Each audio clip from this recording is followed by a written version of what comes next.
성도 여러분, 밤새 안녕히 주무셨습니까? 복된 새날이 밝았습니다. 또 함께 찬양 드리며 하나님 예배자로 나가겠습니다. 찬송 58장, 예전 찬송 66장입니다. 지난밤에 보호하사. 58장, 우리 간밤에 잘 주무셨는지 그걸 신앙으로 고백하며 찬양하는 찬송입니다. 58장 지난밤에 보호하사 찬양 드립니다.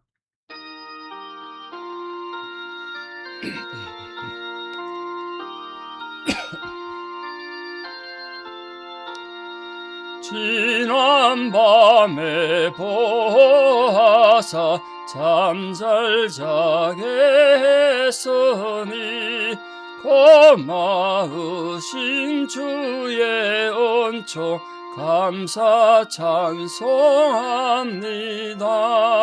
우리 육신 평안함과 생명호흡 주시고 모든 질병 고쳐주니 무한 감사합니다. 주 예수의 밝은 빛이 우리 맘에 비치사 밤중같이 어두운 곳을 낮과 같게 하소서. 성령님께 비옵나니 오늘 우리 생활을 맡아 주관하여 주사 온전하게 하소서. 아멘. 사도신경으로 우리의 신앙을 고백드립니다. 나는 전능하신 아버지 하나님 천지의 창조주를 믿습니다.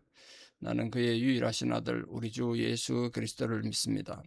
그는 성령으로 잉태되어 동정녀 마리아에게서 나시고 본디오 빌라도에게 고난을 받아 십자가에 못 박혀 죽으시고 장사된 지 사흘 만에 죽은 자 가운데서 다시 살아나셨으며 하늘에 오르시어 전능하신 아버지 하나님 우편에 앉아 계시다가 거기로부터 살아있는 자와 죽은 자를 심판하러 오십니다. 나는 성령을 믿으며 거룩한 공교회와 성도의 교제와 죄를 용서받는 것과 몸의 부활과 영생을 믿습니다. 아멘.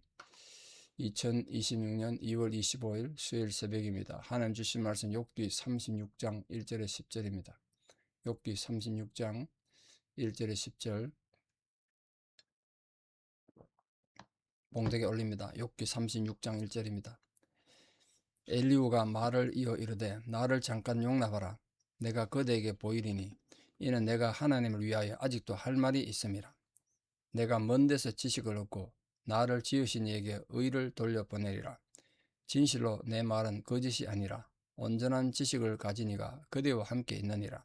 하나님은 능하시나 아무도 멸시하지 아니하시며 그의 지혜가 무궁하사 악인을 살려두지 아니하시며 고난받는 자에게 공의를 베푸시며 그의 눈을 의인에게서 떼지 아니하시고 그를 왕들과 함께 왕좌에 앉히사 영원토록 존귀하게 하시며 혹시 그들이 족쇄에 매이거나 환난의 줄에 얽혔으면 그들의 소행과 악행과 자신들의 교만한 행위를 알게 하시고 그들의 귀를 열어 교훈을 듣게 하시며 명하여 죄악에서 돌이키게 하시나니.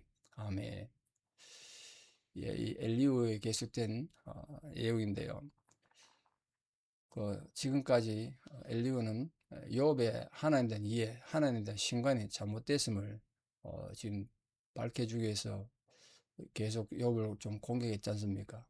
근데 본장에서부터는 좀 더 실제적이고 중요한 내용들을 권면하고 충고하고 있습니다. 그는 이 엘리후는 사람이 까닭없이 고난받게 되는 데는 하나님의 숨은 섭리가 있다. 다 이해 못해도 하나님의 섭리가 있다. 그 욥에게 그 하나님과 불가사의한 거 아닙니까? 인간의 지혜로 어떻게 다 하나님 우리 이해하겠어요? 그 불가사의하죠. 하나님 불가사의하신죠. 이해 못하죠. 또 그 하나님 완전한 공의로움, 완전한 지혜, 하나님 무한한 능력을 생각하면서 인내하고 순종하라. 그걸 지금 권면하고 있습니다. 하나님 인내해야 된다. 의인은. 계속해서 욥에게 하나님을 찬양하는 것은 인생에서 정말 귀한 것이다. 하나님 계속 찬양하는 자로 살기 바라고, 그 욥이 하나님께서 부정적으로 얘기했던 그런 고백도 그만두고 하나님께 영광을 돌리는 삶을 살아야 한다. 그걸 권유합니다. 그래서 이 욥기 36장에서는 우리는 하나님의 능력과 그 불가사의한 하나님의 섭리를 인정하고 하나님께 합당한 영광과 예배와 찬송을 돌릴 수밖에 없는 존재다. 그걸 깨닫게 되는 겁니다. 자, 엘리후가 자기가 욥에게 충고하는 것이 누구의 주장을 대변하는 것이라고 2절에서 말하고 있습니까? 하나님을 위하여. 내가 아직 할 말이 있다. 하나님. 자기 얘기하는 게 아니란 거야. 하나님 입장을 대변하겠다는 겁니다. 이건 뭐 정말 중요한 거 아닙니까? 저도 매주 설교하고 새벽마다 설교합니다만 지금 제 얘기하는 시간이 아니잖아요. 제가 여러분을 위해서 하나님에 대해 할 말이 있어서 지금 설교하는 거 아닙니까? 근데 하나님에 대해서 할 말이 있다. 그걸 지금 말하는 겁니다. 그 마음 제가 충분히 이해해요. 제가 매일 설교를 할 때 제가 내 옛날 과거에 무엇했던 이런 내용 하는 게 아니잖아요. 하나님께서 우리와 어떻게 함께 하시고 우리를 어떻게 사랑하시는지 우리에게 어떻게 지금 진노하시는지 이런 걸 얘기하는 거 아닙니까? 하나님에 대해서 내가 너에게 얘기하겠다. 그걸 말합니다. 그 말은 좀 귀담아 들어야 되죠. 하나님에 대해서 얘기한다니까. 그 3절 말씀 보시면 먼 데서 내가 지식을 얻었다. 이 말은 이 멀다는 건 거리가 멀다는 뜻이 아닙니다. 이 본문이 시점이 멀다는 뜻이에요. 창조 때부터 이런 뜻입니다. 지금 우리가 사는 시기랑 멀리 있는 곳, 그런 데서 먼다는 뜻입니다. 장소에 멀다는 뜻이 아닙니다. 참된 하나님의 진리는 옛날이나 지금이나 또 미래 장래나 항상 진리다. 하나님의 말씀은 멀리서 왔다고 옛날 고대에서 온 지식이라고 딴 게 아니라 하나님은 어제나 오늘이나 동일하시고 천년이 하루 같은 분이다. 그 말이에요. 그러니까 우리가 이건 뭐 성경은 너무 옛날 거 아닌가? 새로운 진리가 있는데 이런 거 구별하지 말고 이게 정말 진리인지 참된 하나님의 말씀인지 그것만 구분하고 취할 건 취하고 잘못된 건 버리고 그래야 되죠. 특히 하나님의 말씀은 시간을 초월하는 거 아니겠습니까? 하나님의 말씀이 뭐 시간에 저축되겠습니까? 옛날에는 진리였는데 지금은 진리 아닌 이런 말씀이 있나요? 하나님은 영원히 진리다. 하나님의 말씀. 조금도 흠이 없다는 걸 알고 그 말씀을 우리가 진리로 받아들인 거 아니겠습니까? 3절에 보시면 나를 지으신 이에게, 나를 지으신 누구를 말하는 거예요? 당연히 창조주 하나님 말씀하는 거죠. 그러니까 엘리후가 자신의 육체뿐 아니라 영혼까지 조성하신 그 창조주 하나님께서는 공의로운 분이시고 실수가 없는 분이다. 그걸 말하는 겁니다. 그걸 드러내면서 지금 욥의 잘못된 생각이나 하나님의 원망을 지금 좀 가르치는 거 아닙니까? 물론 이걸 또 잘못해가서 하나님의 말씀을 도구로 해서 사람 정죄하고 이런 거는 또 문제가 있죠. 우리가 하나님의 공의나 하나님의 사랑이 인간 정죄하는 수단은 돼서는 안 되겠습니다만 엘리후가 욥에게 욥을 정죄하고 무시하기 위해서 말했겠습니까? 욥을 바로 세우고 하나님에 대해서 올바른 깨달음을 하기 위해서 나를 지으신 창조자 하나님에 대해서 얘기하는 거라 생각합니다. 4절에 보시면 내가 지식을 가졌다. 온전한 지식을 가지니까 그대와 함께 있다. 이 온전한 지식을 가진 자, 그게 지금 엘리후 자신을 말하는 거예요. 하나님 은혜로 내가 지금 하나님의 온전한 지식을 가지게 됐다는 거예요. 엘리후는 자신의 교훈의 절대적 진리성을 강조하고 자신이 하나님에 대한 진리를 구비했다는 걸 강조하기 위해서 이렇게 말합니다. 그런데 세상에서 누가 감히 하나님에 대한 완전한 지식을 가질 수 있겠습니까? 하나님 외에는 누구도 그 지식을 자랑할 수 없죠. 그래서 이런 부분 때문에 엘리후는 구약의 예수님이 아닌가 이렇게 주장하는 신학자들도 많습니다. 그거 알 수 없죠. 엘리후가 상징인지 진짜 예수님이 나타났는지 그걸 예수님으로 보지 않으면 이해하기 힘들다 이런 부분도 있는데 그게 또 뭐 각자가 생각하시면 좋겠습니다. 어쨌든 하나님 말씀을 전하고 있으니까요. 어쨌든 지식을 우리가 완전히 구비하지 못하고 이해하지 못하는 것은 하나님께서 우리에게 계시해 주시는 빛을 통해서 우리 하나님 알게 되고 믿게 되고 뭐 그러는 거 아니겠습니까? 그러니까 인간은 누구도 나는 모든 진리를 통달했다 이럴 수는 없죠. 하나님께서 계시해 주는 거 외에는 알 수가 없습니다. 그걸 뛰어넘어 가지고 자기가 마치 하나님 된 것처럼 그렇게 오만하게 말하는 건 하나님에 대한 도전이죠. 우린 그건 좀 조심해야 됩니다. 그래서 늘 겸손해야 돼, 우리가. 늘 겸손해야 돼. 아무리 강조해도 지나치지 않잖아요. 겸손해야 돼. 자, 엘리후는 이 하나님 사랑과 공의에 대해서 이제 5절, 6절에서 지금 말하고 있습니다. 하나님은 능하시지만 아무도 멸시하지 않고 그의 지혜가 무궁하기 때문에 악인은 살려두지 않고 고난받는 자가 공의를 베푸신다. 아무리 비천한 인생이라도 하나님 외면하지 않으신데 사랑으로 돌보신다. 이거 하나님 사랑의 속성을 말씀하는 거예요.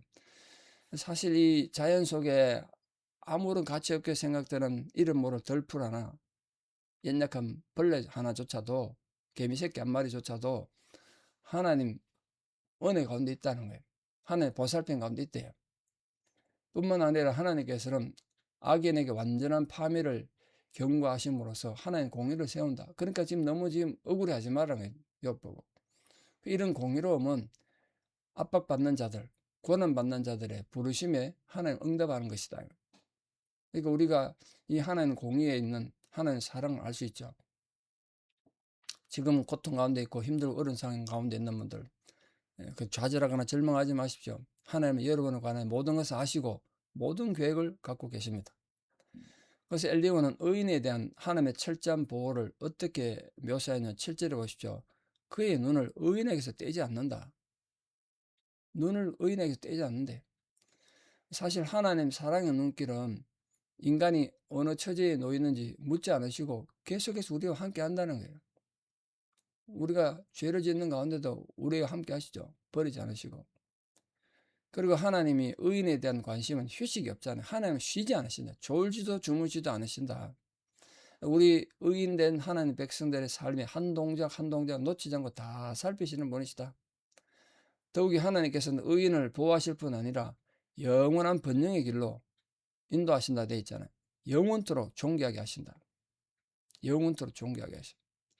그에 대한 하나님 약속을 굳게 붙잡고 오늘도 용기를 가지고 살아가기를 바랍니다. 그래서 하나님께서는 의인에게 고난을 허락하시는 데가 이유가 뭐냐면 그들의 소행과 허물을 보시고 그 교만한 행위를 알게 하시고, 우리 의인도 교만하니까 교만을 알게 하셔서 그들이 귀를 열어서 하나님 교훈 듣게 하시고, 또 명예에서 의인도 죄 짓잖아요. 그 죄에서 돌아오게 하시려고 의인에게 고난 주신다는 거예요. 그래서 우리는 먼저 의인도 고통받을 수 있다는 사실, 이걸 인정해야 합니다. 의인도 고난받을 수 있다. 이 기독교의 고난에 대한 정말 탁월한 해석입니다. 고난을 긍정하는 종교가 기독교라고 말씀드렸는데, 모든 종교는 고난 받지 않고 복 받는 걸 목표로 하잖아요. 근데 기독교만은 고난을 긍정하고 고난을 받아들이는 종교예요. 그래서 자기를 부정하고 십자가를 지는 종교란 말이에요. 어떤 고난도 당하면 안 된다. 이건 절대로 기독교적인 가르침도 아니고 진리가 아니에요. 우리는 고난을 긍정하는 종교예요. 십자가가 뭐 즐거우고 기쁘겠습니까? 고통이죠. 비참함이고 부끄러움이죠. 지고 가는 거죠, 우리가. 그래서 고통당하는 상황에서도 하나님께서는 하나님의 백성들에게, 자기 십자가 지고 가는 자들에게 보호하시고 경계하시고 그 사랑의 끈을 절대 놓지 않으실 뿐 아니라 그 고통, 십자가 지는 삶을 통해서 더 깊은 은혜를 체험하게 하신단 말이에요. 그래서 고난당한 것이 유익한 거예요, 우리가. 특히 하나님께서는 그 고통을 통해서 인간의 연약함, 악함을 적나라하게 보이셔서, 내가 인간이 이렇게 또 하나님 앞에 죄를 짓구나. 자기 연약함과 죄악된 모습을 그 고난을 통해서 깨닫게 되는 거예요. 그래서 내가 이로써 고난을 통해서 주의 율례와 법도를 배우게 되었다고 시편 119편 기자가 고백한 것처럼 그런 은혜가 우리에게 일어나는 겁니다. 또한 하나님께서는 그 고통, 고난을 통해서 인간으로 하여금 하나님, 살아계신 하나님의 말씀을 듣게 하도록 훈련하는 거예요. 고난 때문에 평소에는 뭐 신경도 안 쓰고 있다가 고통당하는 것 때문에 하나님의 말씀에 관심을 가지게 되고 하나님의 말씀에 귀를 기울이게 된다는 거예요. 또한 궁극적으로 그 고통 통해서 하나님 백성이나 죄 짓잖아요. 그 죄에서 깨닫게 하시고 죄에서 돌아오게 하는 회개자의 참된 모습을 고난을 통해서 가지게 되면 고난이 유익한 거 아니겠습니까? 그래서 하나님께서는 오직 우리 유익을 위해서만 우리에게도 고난을 허락하신다. 그래서 우리가 고난 가운데서도 좌절하지 않고 절망하지 않고 오히려 그 고난을 기쁨으로 받아들일 수 있는 겁니다. 이 사실을 믿고 받아들이는 자만이 모든 성도들이 참된 기쁨과 감사의 생활을 할 수 있는 거 아니겠습니까? 그래서 오늘 하나님 지혜의 소중함을 이렇게 말씀하셨는데, 우리 모든 성도님들이 정말 하나님 지혜를 굳게 붙잡고 참으로 하나님의 살아계신 그 하나님의 그 보호와 계획을 잘 생각하셔서 절대로 좌절하거나 절망하지 말고 어떤 고난 가운데서도 또 믿음으로 승리하는 복된 성도로 이 하루를, 남은 생애를 살아가기를 우리 주 예수 그리스도 이름으로 축원합니다. 기도드리겠습니다. 아버지 하나님, 오늘 또 우리가 말씀을 통하여 우리를 향한 하나님의 놀라운 섭리와 계획을 깨달았습니다. 살아계신 하나님의 능력과 은혜로 말미암아 우리가 이렇게 또 하나님 백성으로 살아가는데, 참된 하나님의 지혜를 우리가 바로 깨달아서 때로는 하나님께서 우리에게 고난도 주시고 억울함도 주시고 힘든 상황을 주시지만, 그걸 통해서 우리가 오히려 깨닫고 더 순결한 하나님의 백성으로 거듭날 수 있음을 믿습니다. 결코 하나님은 의인을 버려두지 않으시고 어떤 상황 속에서도 지키고 보호하신다고 약속하셨고, 고난 가운데 있는 의인들에게 새 힘을 주셔서 그 고난을 긍정하는 힘과 그 고난을 통하여 자신의 연약함과 어리석음을 깨닫고 오히려 하나님의 거룩한 백성으로 회복되는 감동이 우리 모든 성도님들에게 있게 하여 주시옵소서. 오늘도 우리에게 주어진 모든 삶의 상황 가운데서 고통스럽고 힘든 상황 속에 처해 있는 분들이 있으면 그 고난을 긍정할 수 있는 힘을 허락해 주시고, 그 고난 가운데서 살아갈 수 있는 힘과 능력을 함께 하시며 하나님이 함께 동행하여 주시는 은혜가 있게 하여 주시옵소서. 이제는 우리 주 예수 그리스도의 은혜와 하나님 아버지의 만극하신 사랑과 성령님의 위로교통 역사하심이 오늘도 하나님 주신 위로의 말씀, 우리와 함께 동행하시고 우리를 지키신다는 약속의 말씀을 굳게 붙잡고 끝까지 하나님과 동행하는 자로 살아가기를 결단하는, 고난을 긍정하는 모든 성도님들의 위대한 신앙을 고백 위에, 또 원근 각지 흩어져 살아가는 우리 사랑하는 모든 자녀들의 삶 위에, 지금 특별히 병상에서나 삶의 환난을 당하여 마음이 지치고 낙심한 모든 성도들 힘겨운 상황 위에 이제부터 영원토록 함께 하시옵기를 간절히 축원하옵나이다. 아멘. 예, 여러분 오늘 하루도 고난을 긍정하며 믿음으로 승리하는 우리 모두 되기를 축복합니다. 감사합니다.